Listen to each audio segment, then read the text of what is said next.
tahay bada isfahanti saacadii Soomaali inaa aqoonsato torto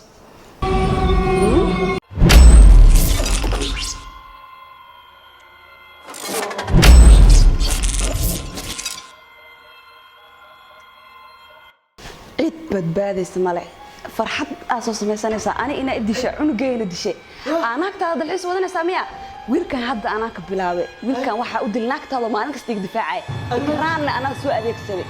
balan waxa inaan ku laayo farcada firkaada inaan laayo walaashi ma soo gashay siyas walaashi dambi ma laha laakiin waa adeegsanaa balan waa inaan ku laayo diite soo farxadeeda la isdiite urba kalaay guriga ay raxdo diite naagtaada wadanaysa farxad la soo qaadanaysa